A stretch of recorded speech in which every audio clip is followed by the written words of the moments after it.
I do listen to the oldies stations on the radio, one called The Pirate. And Sandy gives me a little brief about what listening to the oldies. But when I was driving one day, the song came on. I can't even see it here.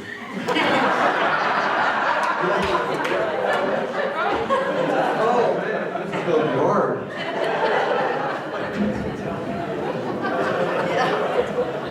Okay, here we go.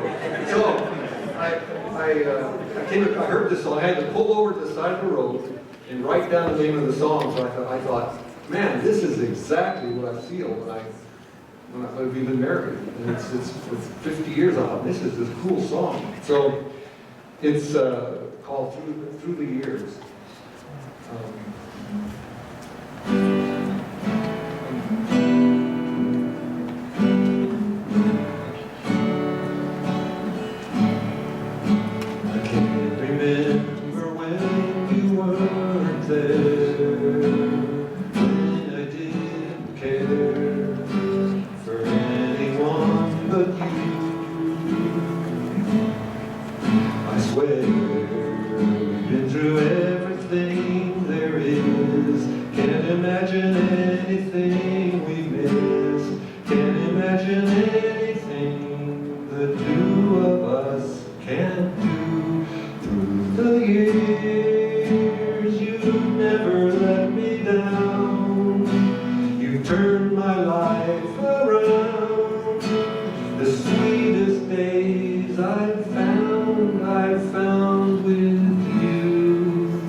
Thank you for that, Papa. That was really sweet. Our first act of this afternoon is the dorm dance. Not too long ago, a beautiful 19-year-old Sandy Klein met a dashingly handsome 18-year-old Tom Macy under some very interesting circumstances. One night, this beautiful Sandy and her close friend were walking home to their dorm from a movie. Suddenly, as they walked the sidewalks of CSU's campus, a torrential downpour fell upon them. Much to their dismay, neither had thought to bring a jacket or an umbrella. They didn't have the weather app back then, so they got absolutely drenched in rain. As they were hurriedly running to their dorms, something caught Sandy's friend's eye. A dorm dance. She turned to Sandy with a pleading grin. "We have to go in," she begged. Sandy rolled her eyes. "Are you kidding me? My hair is drenched, my clothes are soaked, and I'm so cold I can't feel my toes. There is no way you are dragging me in there." But her persistent friend begged and begged until the lovely Sandy caved. Her friend ran in, dragging the begrudging Sandy behind her. There they were, two soaked sophomores in a sea of crazed, converting college kids. One girl hoping to get asked to dance, and the other ready for some warm socks and dry clothing. Nonetheless, a young man approached the young woman wanting for socks and asked her to dance. Sandy thought, hey, why not? So she danced with him, and perhaps she had a tad bit of fun as well. At the end of the night, the enchanted young man asked for her number, and she again thought, hey, why not? He was pretty cute after all.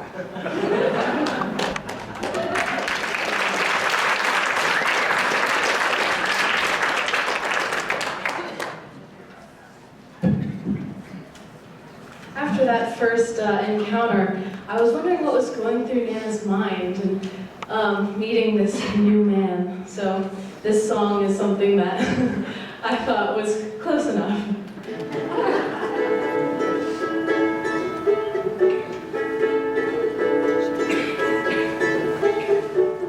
She knows this feeling all too well. She feels her heart begin to swell. Handsome stranger, you have made her insides turn to jelly. She wants to dance around the room, kiss you until her lips turn blue. Handsome stranger, you have made her wonder, is she pretty? But it's too late. She believes in fate. She's absolutely smitten, and she'll never let you go.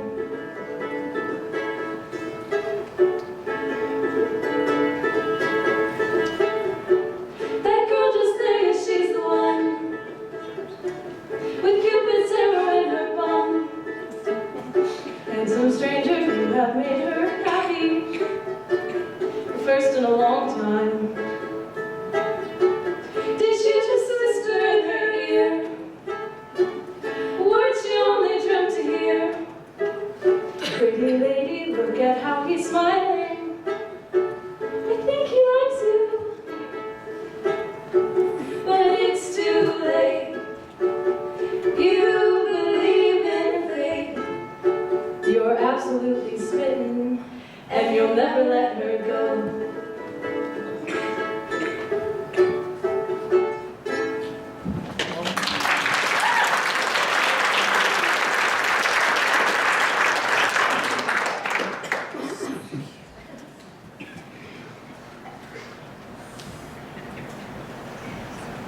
And now we're on to their first date. So, a few days later, the boy from the dorm dance called Sandy up.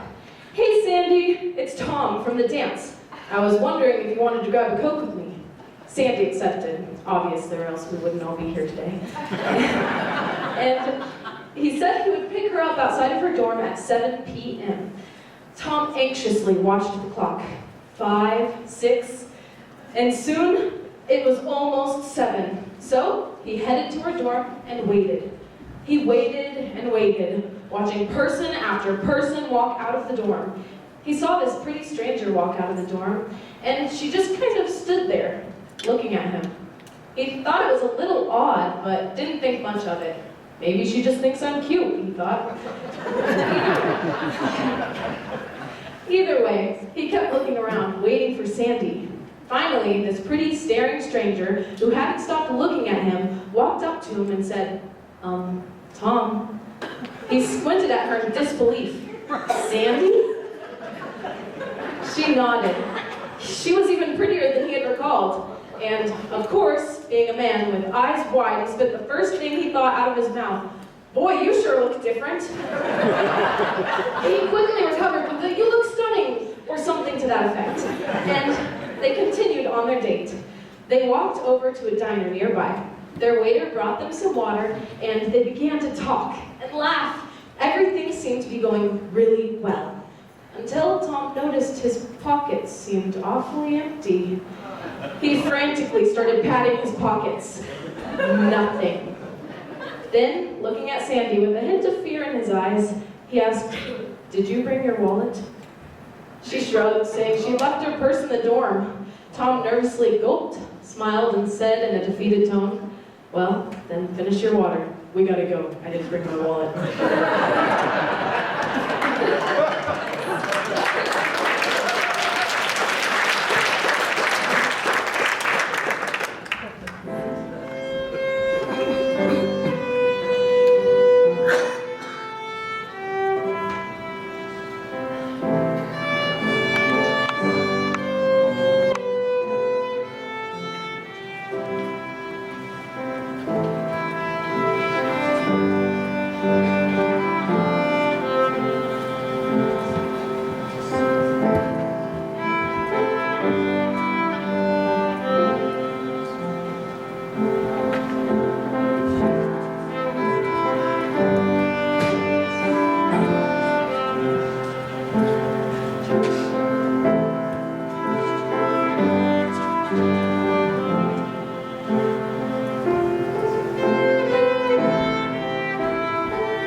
So the next date they have involves Tom's crazy outfit.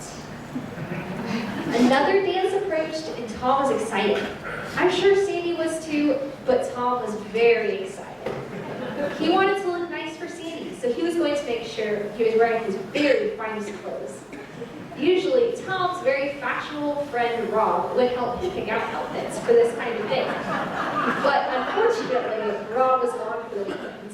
Besides, Tom thought he had learned well from his teacher. He was ready to try it on his own.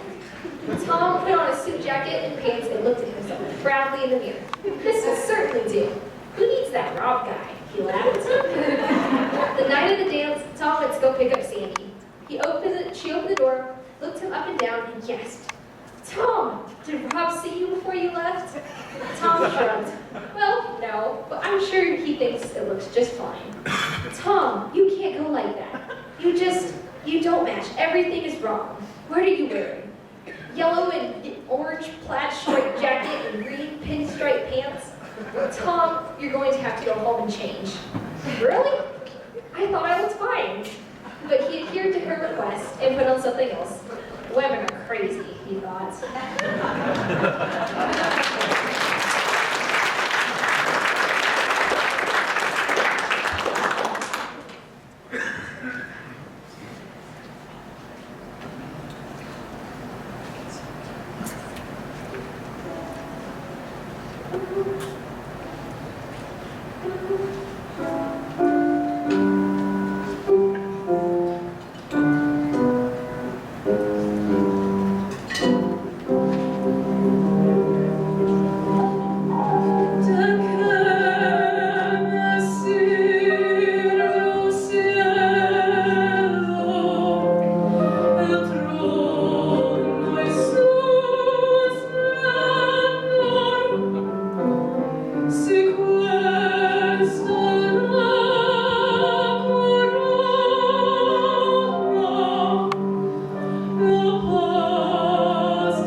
I'm Tom and Sandy's granddaughter.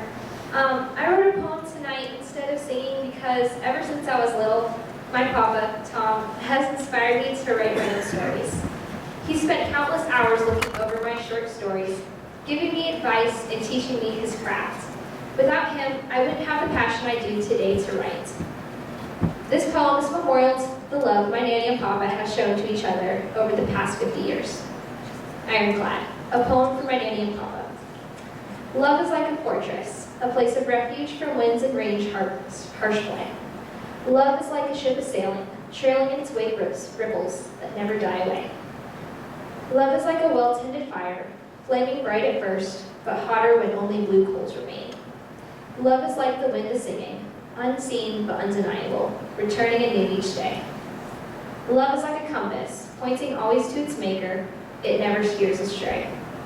Love is like a coat of armor, shining and ringing in the sun, keeping ironclad the heart beneath its steely gleam until body's days are done. Thank you.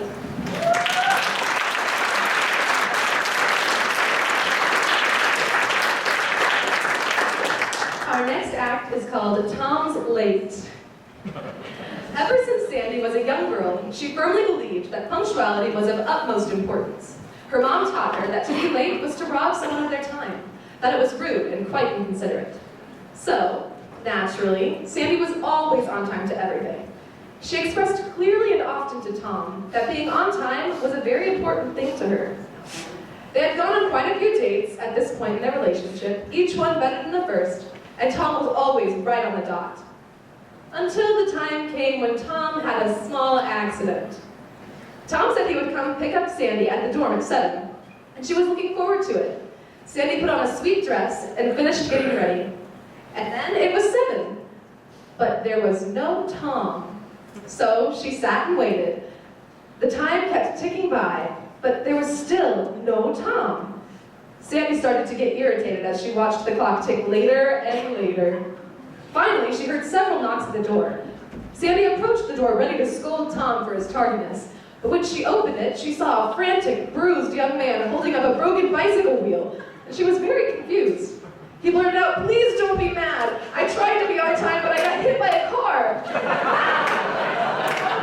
Of course, after that story, Sandy couldn't be mad at him.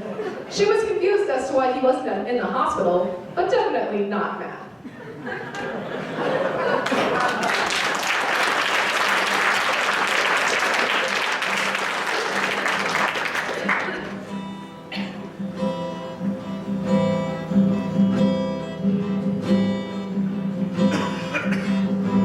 You fill up my senses like a night in a forest, like the mountains in springtime, like a walk in the rain, like a storm in the desert, like a sleepy blue ocean. Fill up my senses, come fill me again. Oh, come let me love you, let me give my life to you. Let me drown in your laughter, let me die in your arms. Let me always be with you. Let me always be with you. Come let me love you. Come love me again. You fill up my senses like a night in a forest, like the mountains in springtime, like a walk in the rain,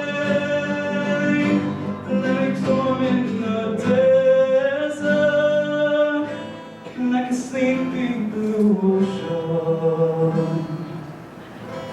You fill up my senses, come fill me again.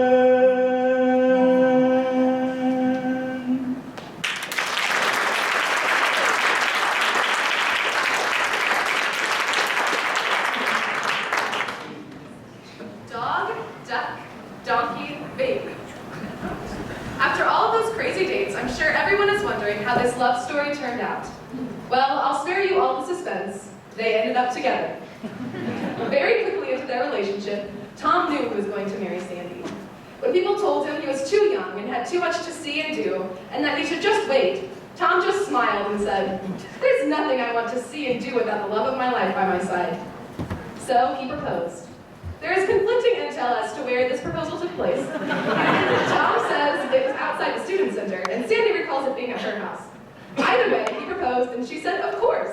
However, I do have some conditions." Tom, thrilled that she said yes, was ready to agree to nearly anything. "Tom, in order for us to get married, I need you to promise to get me 4 things." Tom didn't think this sounded too difficult. "What are they, sweetheart?" he asked. "A dog, a duck, a donkey, and a baby. In no particular order." "I promise," Tom said. However, he made sure to let her know that they would never have any money and be super poor their entire lives. But Sandy didn't mind as long as she got her dog, duck, donkey, and baby. They weren't looking to be rich in money, but rich in love. 50 years later, and this beautiful, adventurous, silly, sweet, grand love story is still being written. And from everything that I've seen, I'd say it's definitely a happily ever after kind of thing.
So hopefully you guys learned a little bit about Tom and Sandy through those acts.